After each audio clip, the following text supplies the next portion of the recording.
etapa número 7 do Tour de França virtual, hoje com um relógio, que eu achei extremamente interessante o facto de o contrarrelógio do Tour de França virtual ser exatamente igual ou muito parecido com o Tour de França real. Hoje o Tour de França real tem 25 km, 3 de distância, e o Diogo hoje também fez 25 km no contrarrelógio. Diogo, como é que decorreu a prova e queres partilhar um bocadinho porque é que no Zwift existe uma comparação tão parecida com a etapa real? Olha, antes de mais, olá a todos. Foi uma etapa muito, muito interessante que requereu muito planeamento da minha parte, essencialmente, porque 25 km parece pouco, principalmente em comparação com as etapas de ontem, mas principalmente sem draft. É tudo sobre a gestão do nosso esforço físico e principalmente a gestão do esforço mental. Principalmente também tendo 6 etapas para trás, a fadiga começa a aparecer e então a parte psicológica ganha ainda mais importância, Fábio. Uhum. É muito interessante, como dizias, porque aqui eles tentam fazer as provas o mais parecida com o que acontece na realidade, e daí como tu disseste bem, a etapa no Tour de França real tem 25,13 e nós com 25,0 km, portanto acaba por ser um esforço muito semelhante ao que eles conseguem. A grande diferença é que eles Tu fazem hoje, é antes de muito começares, superior. hoje, antes de começar a prova, enviaste-me um screenshot do teu plano, de um papel, que é uma coisa que eu quero publicar aqui no YouTube para as pessoas verem, para verem o teu plano. Tu seguiste o teu plano à regra?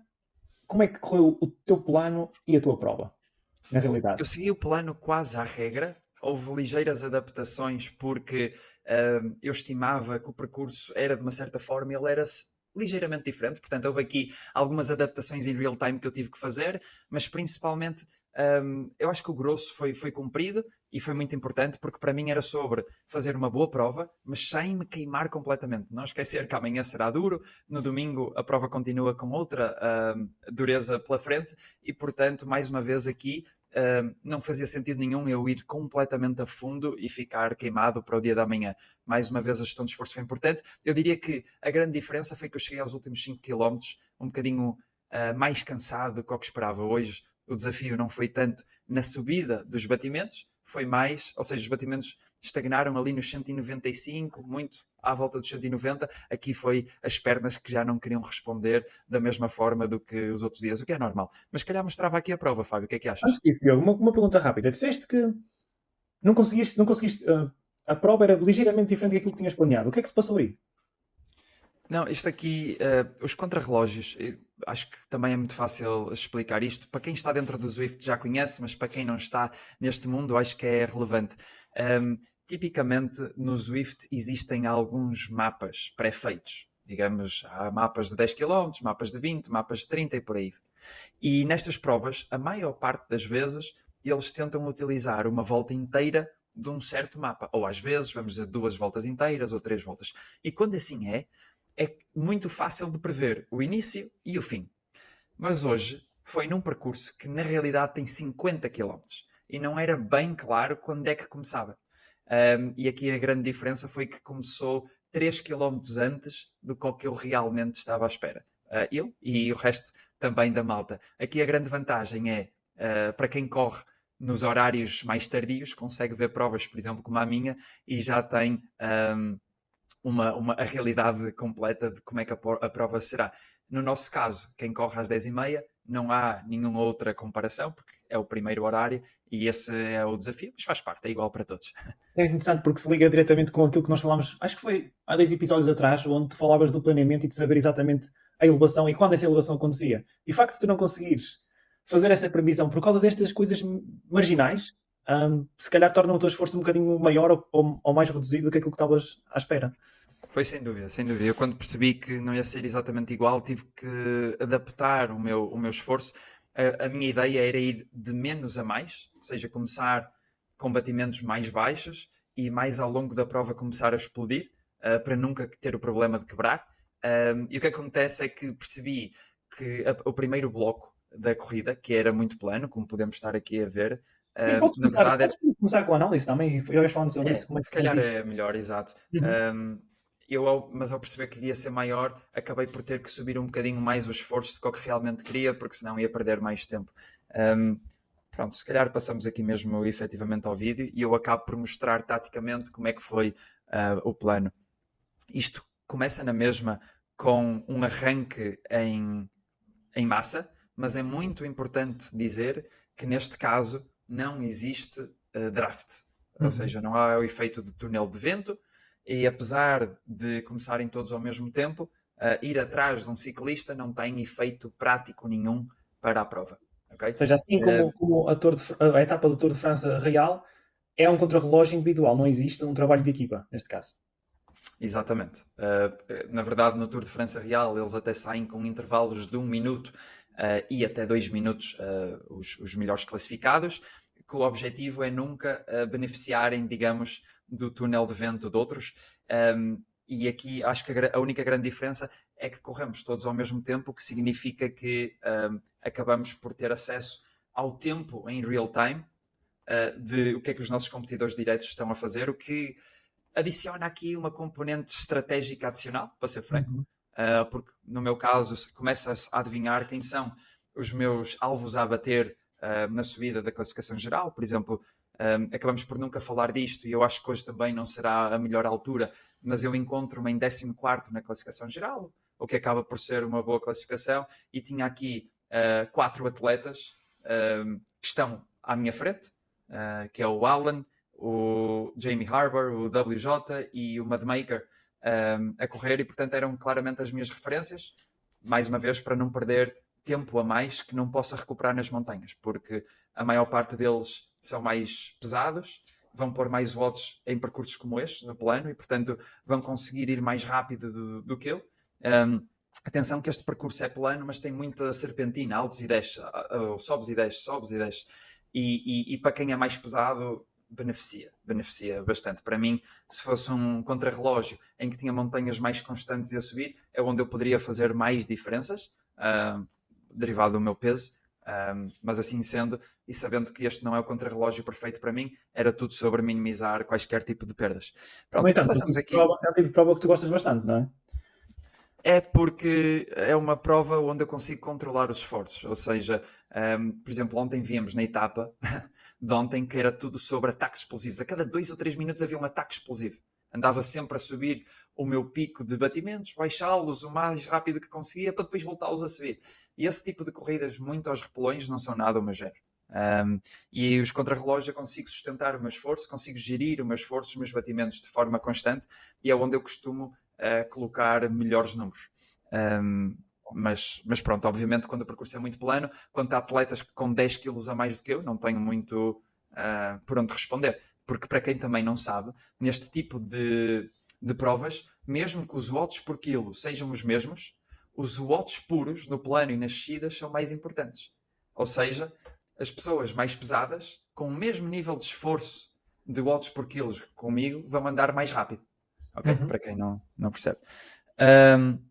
Então eu comecei com um primeiro bloco com baixa intensidade, que é muito importante. Eu tentei ir a 280 watts e 172 BPMs. Atenção que eu tenho andado nas médias de 180 BPMs, com máximos até aos 200. Portanto, 172 era abaixo das minhas médias, numa lógica de ir gerindo com baixa intensidade inicial. Depois aqui, aos 13 minutos e 45, aparecia a primeira subida.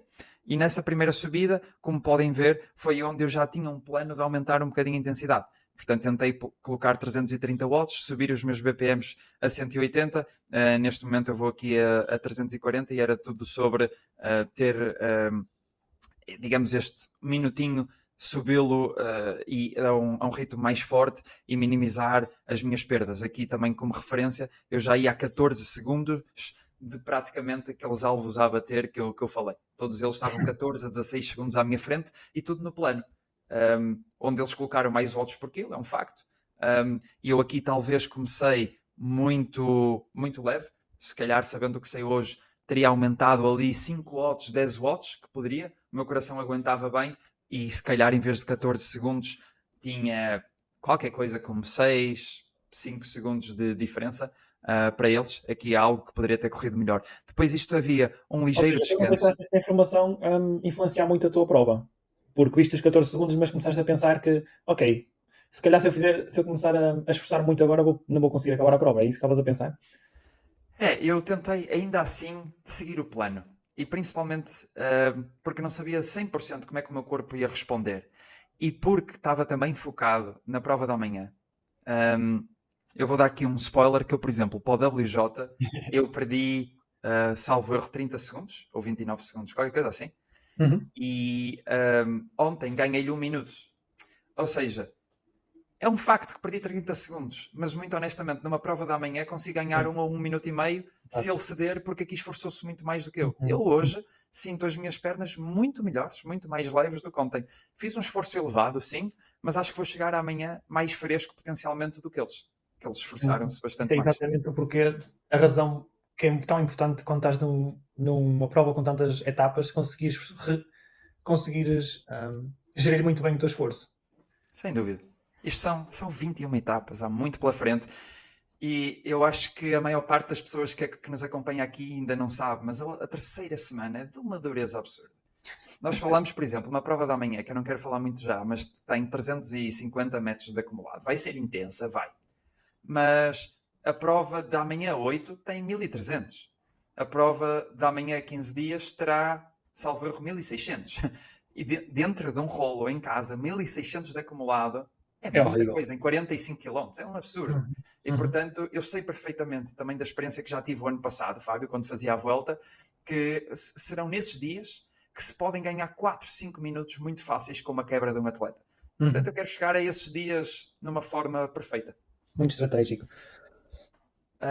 Voltando aqui, eu depois do pequeno descanso, eu volto a tentar subir. Houve uma parte aqui de altos e baixos em que eu voltei a tentar ter os batimentos constantes ali a 180 e eu já estou aqui a entrar numa fase onde me preparo para chegar à primeira grande subida. E esta primeira grande subida, eu tinha aqui o objetivo aumentar imensa intensidade. 325 watts ia chegar ali qualquer coisa entre 188 e 190 BPMs. Eu aqui tinha 17 segundos, portanto, eu nos altos e baixos perdi ali 3 ou 4 segundos para os adversários diretos, mas tentei pôr um ritmo mais elevado aqui nesta parte. Interessante que acabo de chegar ao alto, portanto, 3 minutos depois, chego ao alto com 2 ou 3 segundos recuperados para eles. Se faz alguma diferença, eu achava que ia fazer 5 ou 10 segundos de diferença. Não, 5 ou 7 segundos de diferença. Acabei por fazer 2, 3 segundos, mas não foi terrível. Chegando lá acima com 190 BPM, o meu objetivo com 1 km de descida era recuperar e baixar ali para os 175, 170 BPM e acabei por conseguir. Era fundamental baixá-los para atacar a segunda metade da prova, quer dizer, já estávamos mais à frente do que da segunda metade, mas os últimos, essencialmente, 8 km finais com qualidade. Isto, mais uma vez aqui, levava altos e baixos, e eu tentei ter ali uma intensidade controlada, com 300 watts, 180 BPMs. Isto vamos entrar numa fase onde eu tentei fazê-lo, e essencialmente aqui eu já tinha 20 segundos. Isto aqui é fundamental para dizer que naquela parte onde eu tentei recuperar, eu recuperei efetivamente, mas perdi 8 segundos. E Então isto recuperaste aqui é aqui. muito. Como? Recuperaste aqui, então. Não, na verdade, o que eu quero dizer é, quando eu recuperei 2 ou 3 segundos na subida, eu tentei Uhum. recuperar o meu batimento e as minhas pernas no 1 km de descida, mas perdi ali 7, 8, 10 segundos para os meus adversários diretos. Isto aqui é fundamental para dizer exatamente isso, que é, mesmo tendo uma descida pela frente, no Zwift não há descansos. Eu tentei ir ali a uma média de 200 volts e eles iam a fundo a 300 volts. E foi o É. suficiente para me meterem 8, 10 segundos. E eu realmente distraí-me com isso, foquei-me no meu plano mais uma vez, mas faz diferenças. Aqui mesmo para salientar a toda a gente que as descidas pode-se também ganhar ou perder bastante tempo se forem feitas um, em condições. Depois havia aqui uma rampa muito inclinada, onde eu meti 400 volts, voltei a ganhar ali 2 segundos eventualmente com isto. Houve uma parte de altos e baixos, onde eu voltei aos 300 volts e 180 BPMs, e depois encontrávamos pela frente, a 5 km do fim, apenas digamos, um plano com uma ligeira subida no fim. Eu aqui já tinha 25 segundos de diferença. Aqui era onde eu, tipicamente no plano, e aumentar a minha intensidade. Aqui era onde eu deveria ter ido a mais. E eu andei ali à volta dos 300, 320 watts, como consegui, o melhor que consegui, mas aqui eu deveria andar à volta para aí dos 340 e no meu quilómetro final andar ali nos 360, E 375. porquê é que não Mas fizeste isso? as pernas já não davam. Acho que foi exatamente isso, por incapacidade pura. Aham. Que faz parte, a fadiga acumulada, e foi o que foi. Isto levou à meta e aos resultados, onde podemos aqui mostrar os tais, um, Hoje que os acabaste muito tais bem posicionado, diria eu, em quinto lugar. Isto, 30 segundos.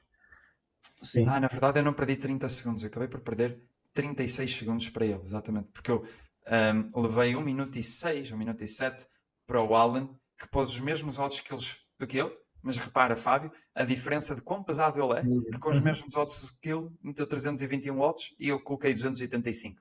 O que é que Uhum. significa? Que ele tem mais 10 Significa quilos. que, exatamente, é precisamente isso, tem mais 10 quilos do que eu e num percurso destes, com o mesmo nível de esforço, meteu 1 minuto e 7. Mas eu garanto, com o mesmo nível de esforço, quando vierem as etapas de montanha, que eu meto-lhe 3 minutos. Uhum.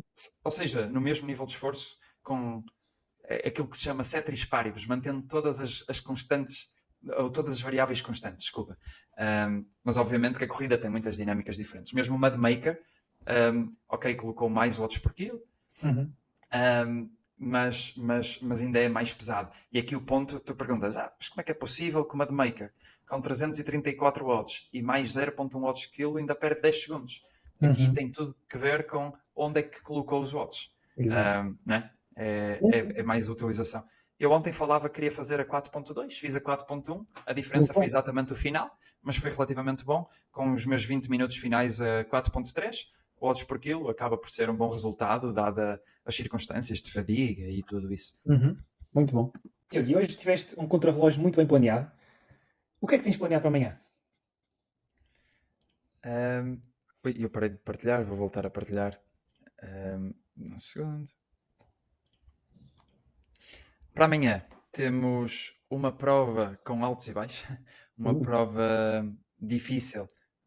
São 4 voltas a um percurso na Escócia que se chama Rolling Island. Na prática, isto, salvo erro, já fez parte de um dos mundiais da UCI mesmo. Uau. E é um Não percurso foi há com 2 anos muita. atrás, quando o Matthew Van Der Poel ganhou?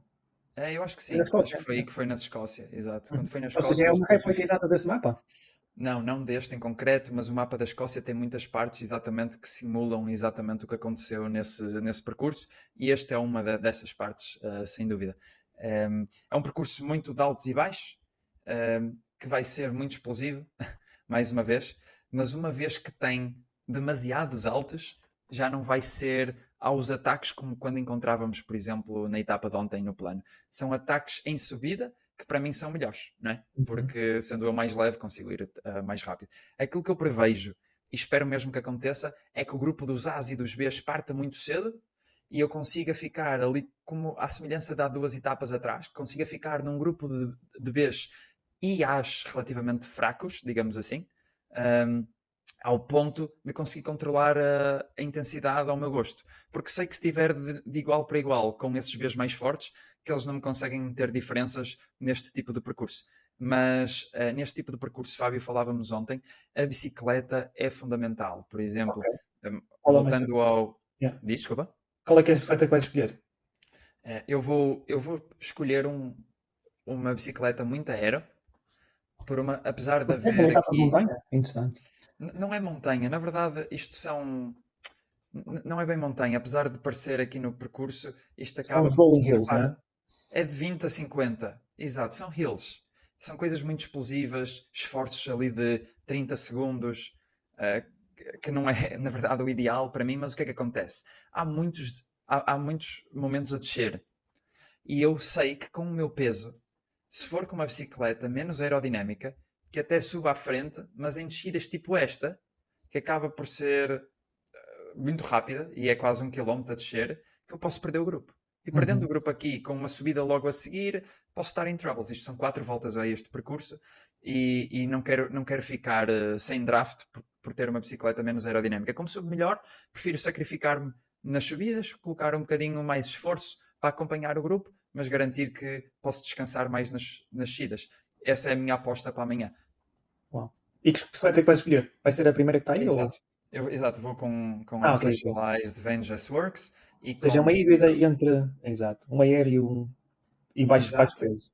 sim, mas ao mesmo tempo com rodas bastante aerodinâmicas, fechadas atrás, portanto, mais aerodinâmicas que existem, ahm, para usufruir a tal questão das descidas e dos planos e do draft. Muito bom.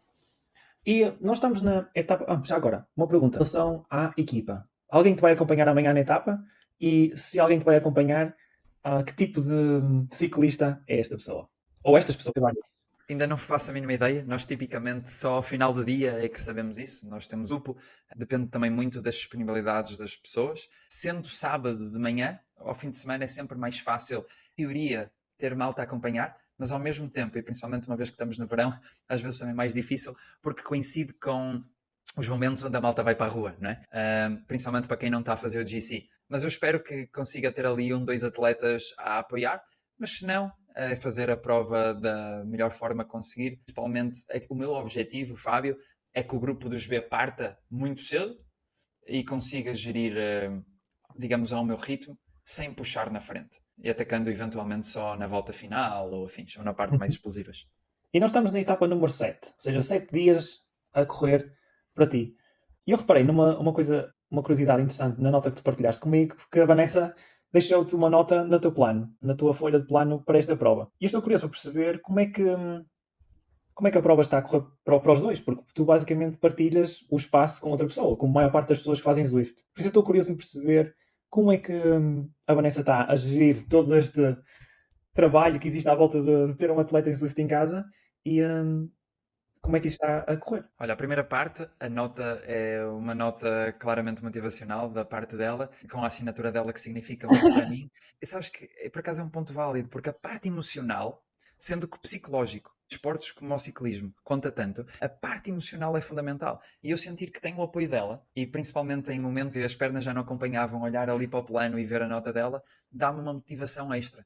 Por acaso hoje não foi o caso, mas a maior parte das etapas, apesar dela não aparecer no stream, ela está a ver o stream e acaba por puxar por mim naquele quilómetro final, nos 2 quilómetros finais. E se eu estiver quase a ir abaixo, ela dá-me ali umas notas de incentivo, o que é fundamental, como dizia.